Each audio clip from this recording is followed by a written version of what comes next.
أعوذ بالله من الشيطان الرجيم.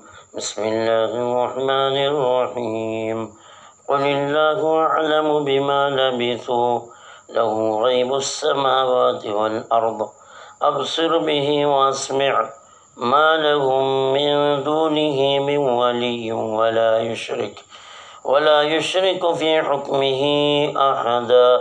واتل ما أوحي إليك من كتاب ربك لا مبدل لكلماته ولن تجد من دونه ملتحدا. واصبر نفسك مع الذين يدعون ربهم بالغداة والعشي يريدون وجهه ولا تعد عيناك عنهم تريد زينة الحياة الدنيا ولا تطع من أغفلنا قلبه عن ذكرنا واتبع هواه وكان أمره فرطا.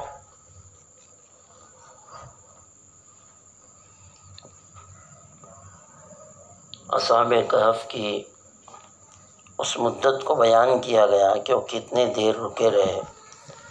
ترجمہ یہ ہے، آپ صلی اللہ علیہ وسلم کے لیے کہا جا رہا، آپ فرما دیجئے اللہ ہی ان کے ٹھہرنے کی مدت کو بہتر جانتا ہے، وہ کتنے دیر ٹھہرے، کتنے دیر آرام کیے.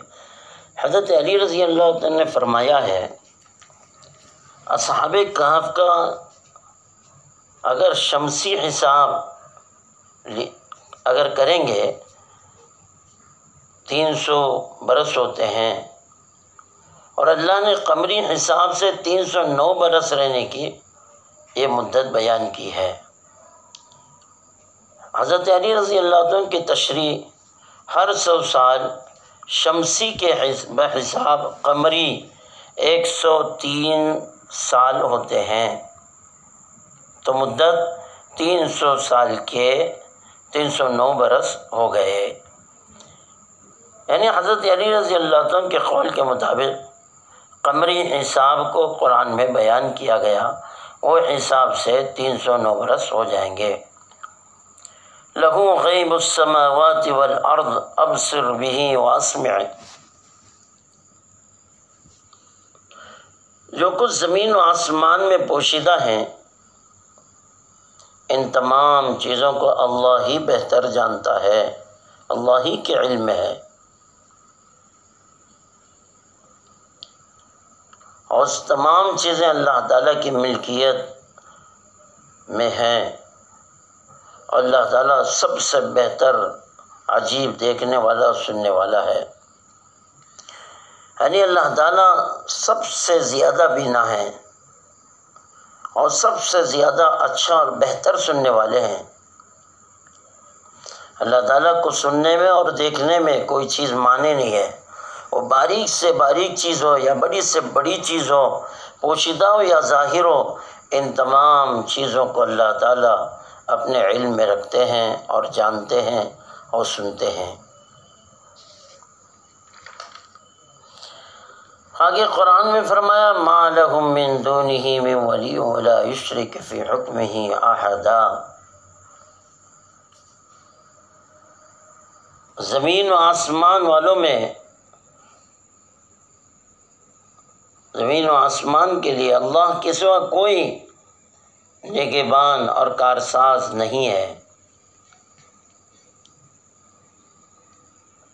اور نہ وہ اپنے حکم میں ان میں سے کسی کو شریک کرتا ہے. یعنی اللہ تعالیٰ اپنے حکم کرنے میں کسی کو شریک نہیں ٹھہراتا اور کسی کو پسند نہیں کرتا ہے. اللہ تعالیٰ خود ہی فیصلہ کرتے ہیں. علم غیب اللہ ہی کے پاس ہے. کسی حکم کے کرنے میں، فیصلہ کرنے میں، کسی کو زندہ اور مارنے میں اللہ تعالیٰ اپنے حکم میں کسی کو شریک نہیں کرتا ہے. اور زمین میں جتنی چیزیں ہیں ان سب کا علم اللہ کو ہے، اللہ ہی اس کے نگہبان کارساز ہے. اور رسول اللہ صلی اللہ علیہ وسلم کو اصحاب کہف کا قصہ آپ کے علم میں نہیں تھا، یہ اللہ کے علم میں تھا غیب کے ذریعے سے اللہ پاک نے اپنے علم کو نبی پاک صلی اللہ علیہ وسلم پر وحی کے ذریعے ظاہر کیا اور آپ صلی اللہ علیہ وسلم کو واقف کرایا ہے۔ اور ایک معجزہ ہے، اس لیے اللہ تعالیٰ نے آگے جو قرآن کی آیت ذکر فرمائی اس طرف اشارہ کیا کہ یہ سب قرآن کا ایک اللہ کی طرف سے ایک معجزہ ہے۔ قرآن میں ان واقعات کو اللہ نے ذکر کیا ہے، اس لیے تلاوت قرآن اور اصحاب قرآن کی مصاحبت اور تعلق کے بارے میں آگے ذکر فرمایا۔ آپ کے رب کی طرف سے جو وحی بھیجی گئی ہے اس کتاب میں اس کو پڑھا کریں، اور ان کلمات کو یعنی قرآن کے بیان کیے گئے باتوں کو اور ان کلمات کو کوئی بدلنے والا نہیں ہے۔ اللہ تعالیٰ یہ فرما رہے ہیں کہ ہم قرآن کی تلاوت کریں، اس کے مفہوم پر عمل کریں، ان لوگوں کی بات پر دھیان نہ دیں جو اس کے سوا کسی اور کتاب کا ذکر کرتے ہیں یا قرآن کے بدلنے کی باتیں کرتے ہیں یا قرآن کو بدل کر پیش کرتے ہیں۔ اللہ نے فرمایا لا تبدیل لکلمات اللہ، کہ قرآن کے کلمات کو کوئی قیامت تک بدل نہیں سکتا۔ ایک مطلب یہ بیان کیا گیا گنہگاروں اور نافرمانوں کو جو عذاب اور جو وعید اللہ کی طرف سے بیان کی گئی قرآن میں، اس کو بدلنے والا کوئی نہیں ہے، یہ عذاب ہو کر رہے گا۔ وَلَن تَجِدَ مِن دُونِهِ مُلْتَحَدًا، فرمایا محمد صلی اللہ علیہ وسلم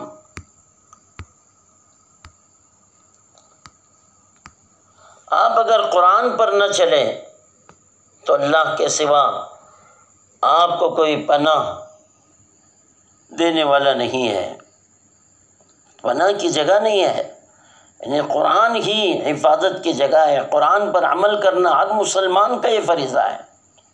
انسان کے سارے اعمال کو جیسا کہ گزرا اللہ بہتر جاننے والا ہے۔ جو اللہ شرک کو پسند نہیں کرتا، اللہ اپنے کلام کو پیش کر دیا کہ اپنے حکم کے بیان کرنے میں، اپنے امر کو ظاہر کرنے میں اور حکم کے کرنے میں، انسانوں کے اچھے اور برے کے فیصلے کرنے میں اللہ تعالیٰ امر میں خود مختار ہے۔ اس لیے فرمایا قرآن پڑھو، قرآن پر عمل کرو، قرآن کو سمجھو۔ ہر مسلمان کو قرآن کی باتیں، اللہ کے کلام کو سمجھنا ضروری ہے۔ اسے نبی کریم صلی اللہ علیہ وسلم سے اللہ فرما رہے، یعنی ساری امت سے فرما رہے ہیں کہ اگر آپ قرآن پر عمل نہ کریں تو آپ کی حفاظت کرنے والا، آپ کو پناہ دینے والا ہمارے علاوہ کوئی نہیں ہے۔ ابن عباس رضی اللہ تعالیٰ نے اس کا ترجمہ چھپنے کی جگہ سے کیا ہے۔ آگے فرمایا اور اپنے آپ کو قائم رکھو ان لوگوں کے ساتھ جو صبح شام اپنے رب کو پکارتے ہیں،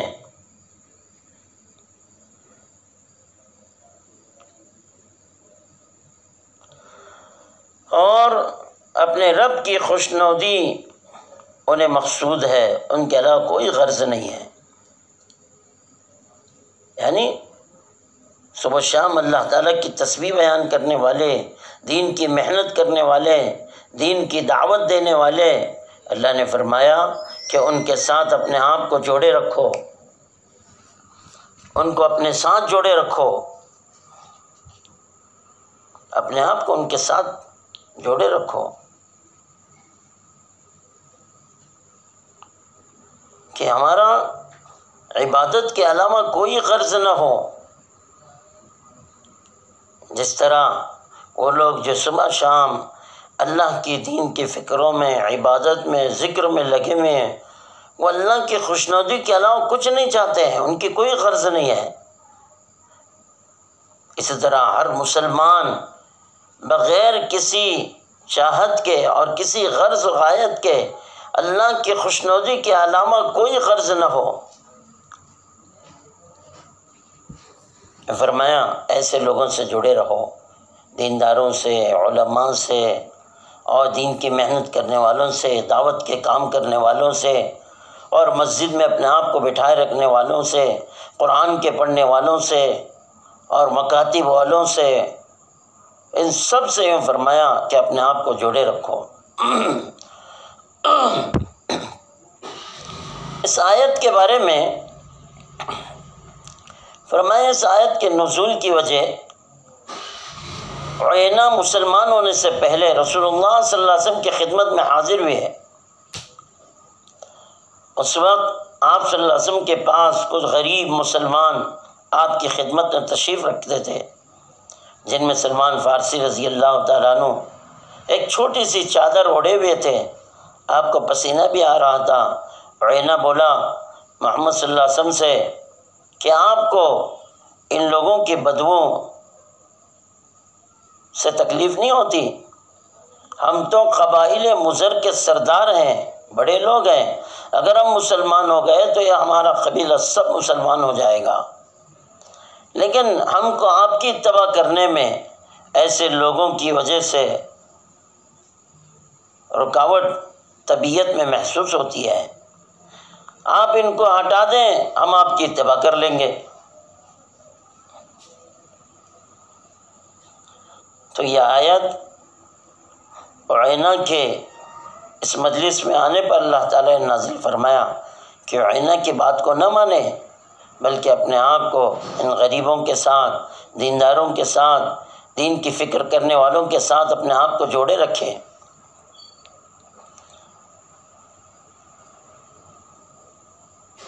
الذین یدعون ربہم سے کچھ علماء نے فرمایا، مفسرین نے، کہ اس سے مراد اصحاب صفہ ہیں، جن کی تعداد 700 بتائی جاتی ہے۔ یہ غریب، نادار، مجبور رسول اللہ صلی اللہ علیہ وسلم کے مجلس میں پڑے رہتے، نہ ان کے پاس کھیتی تھی، نہ ان کے پاس جانور تھے دودھ کے، اور نہ کوئی ان کے پاس تجارت تھی، نہ کمائی کے راستے تھے۔ ایک نماز پڑھتے تھے، دوسری نماز کے انتظار میں رہتے تھے۔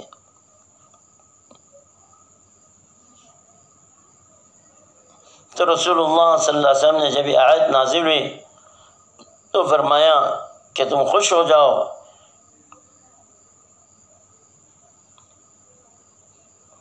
یہ فرمایا کہ بڑی خوشی کی بات ہے جس اللہ نے میری امت میں ایسے لوگوں کو پیدا کیا جن کے ساتھ مجھے بیٹھنے اور ان کے ساتھ جمع رہنے کا حکم دیا ہے۔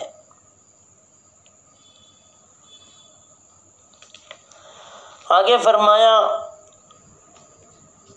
وَلَا تَعْدُ عَيْنَاكَ عَنْهُمْ تُرِيدُ زِينَةَ الْحَيَاةِ الدُّنْيَا، دنیا کی زندگی کی رونق اور اس کا خیال آپ کی آنکھیں ان سے ہٹے نہ، یعنی ان سے توجہ نہ ہٹے، غریب مسلمانوں سے، دولت مندوں کے بیٹھنے سے، مالداروں کے آنے جانے سے، دنیا داروں کی آپ کی مصاحبت اختیار کرنے سے۔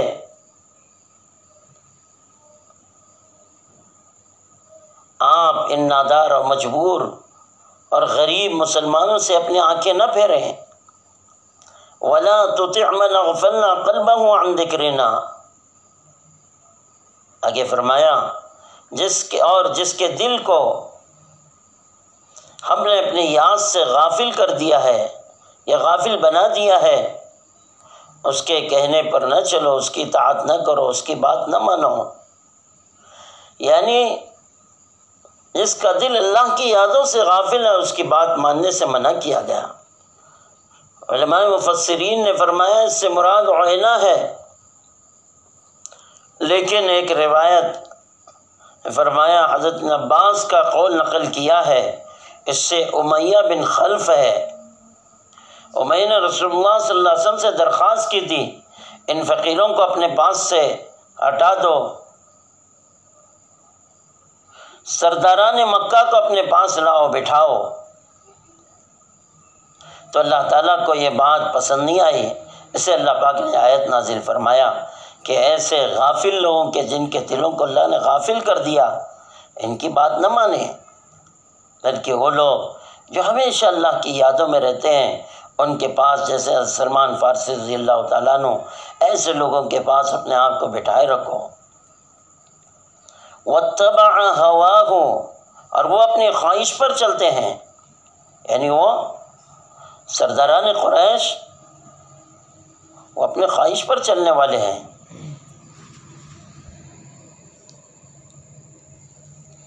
یعنی دو باتیں فرمائی اس آیت میں، اس کا دل اللہ کی یاد سے غافل ہے، دنیاوی لذتوں میں اتنا ڈوبا ہوا ہے کہ اس کو پتہ ہی نہیں کہ نفس کی پاکیزگی کیا چیز ہوتی ہے، اور باطنی رذائل کی وجہ سے اس کا دل اللہ سے غافل ہو چکا ہے۔ یہ فرمایا کہ وہ تو اپنی خواہش پر چلنے والا ہے، اور خواہش پر چلنے والی کی بات معتبر نہیں ہے۔ اہل سنت کہتے ہیں اغفلنا میں اللہ کی طرف سے غافل کر دینے کی نسبت ہے، واتبع ہوا میں اتباع ہوا کے بندے کی طرف نسبت بتا رہے ہیں۔ بندہ نہ مجبور ہے نہ مختار کامل، بلکہ خالق اللہ ہے اور سب کچھ اللہ تعالیٰ کرتے ہیں۔ وَكَانَ أَمْرُهُ فُرُطًا، اور اس کا یہ حال حد سے گزر گیا ہے۔ فرطا کا ترجمہ ضائع شدہ سے بھی کیا گیا ہے،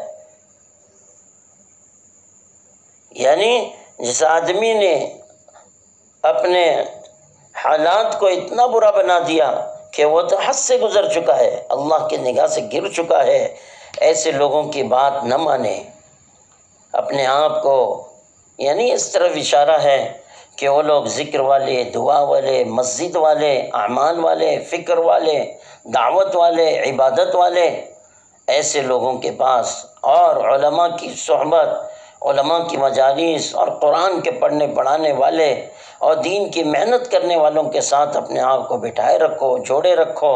اس سے اپنے دلوں کی پاکی ہوگی اور دلوں کی غفلت دور ہوگی، اور جو آدمی نفس کی برائیوں میں اور نفس کی خرابیوں میں مبتلا ہے، اللہ تعالیٰ نفس کی پاکیزگی عطا کرے گا اور باطنی خرابیوں کو اللہ دور کرے گا۔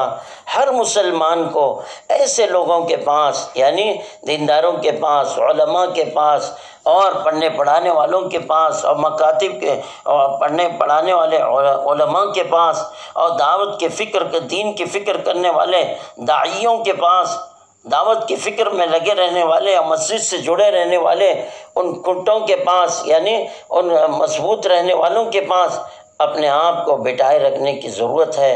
یہ اس طرف اشارہ دیا ہے۔ اللہ تعالیٰ ہم سب کو صحیح عمل کی توفیق عطا فرمائے۔ وآخر دعوانا الحمدللہ۔